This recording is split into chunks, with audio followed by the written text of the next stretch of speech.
2020, an unexpected visitor conveyed in a commercial tricycle came calling at the Ojaba residence of our community leader, Alhaji Nureni Akanbi.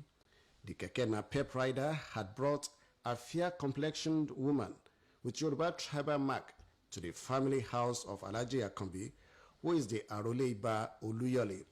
According to the keke napep rider, the stranger who arrived from Ijebu-Ode earlier in the day asked him to convey her to Ojaba area, where she intended to inquire about a missing link in her life.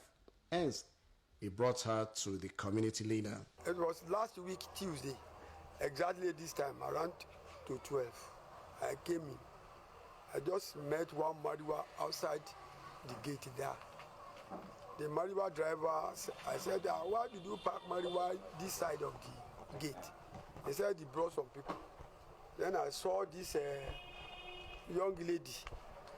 I was greeting her in Yoruba language because of her tribal marks. He said she didn't understand. They are here to see me. See me for what? Then I came inside and sat. The Mariwa man was introducing her. Say, who are you? What's your name?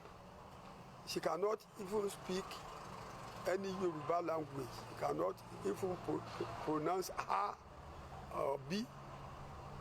So she started telling me that she came to Ibadan with this Mariwa without knowing anybody. Although she was unable to communicate in Yoruba language despite her Yoruba facial mark, she expressed herself in English. Her story goes thus. What brought me here is that I have already due to settle. It's not that man is not coming to my hand in marriage. They are coming, big people. No poor people have come to my hand in marriage in life. But at the end, they will say, is it Yoruba they are marrying or Igbo? Because I did not even hear Yoruba. I now change my mind. It reached a stage, I said, okay, let me change my mind and marry Yoruba. The Yoruba man will now come. When he look at this mark, he will say, no, I don't want to marry my sister. Because I don't know, maybe you are from my family now. Tell me the truth. Let us start finding it. Before I know, the person will just go like that.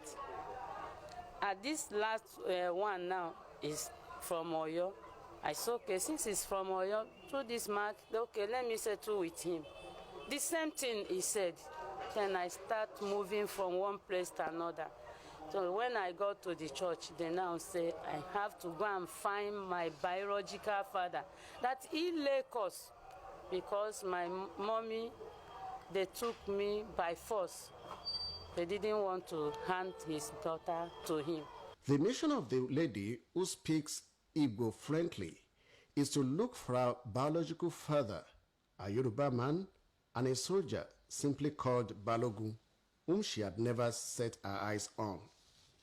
The lady, who gives her name as Vivian Ome, claimed that her mother of Igbo tribe, who is now late, took her to Enugu, making it impossible for her father to see her again. She's been living with her mother's relatives before she became a grown-up lady.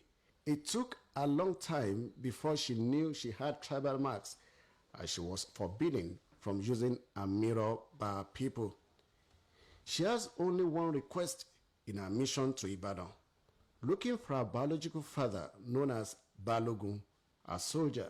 Having explained her ordeal, the lady threatened to commit suicide by 31st December 2020, 2 days away, which happened to be her birthday, if she was unable to locate her biological father.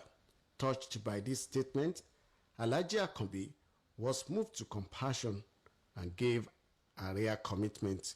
I said, you don't need to commit suicide. I'm adopting you from today. So for that day, I will do everything humanly possible. So when it was 5 o'clock, I have to give her rice and give her money. Go and celebrate your birthday. I'm adopting her. Pending the time of anybody wanted to claim her, I've instructed my lawyer. So whoever has claim should contact me. There is no doubt about the fact that the trip of this lady has not been in vain. The first reason, Alhaji Nureni Akanbi has decided to adopt her as his child and take full responsibility for her well-being. But beyond this lady honestly desires to know her father, her real biological father. And that's the reason why she was in Ibadan. Abioye Ayonide, BC.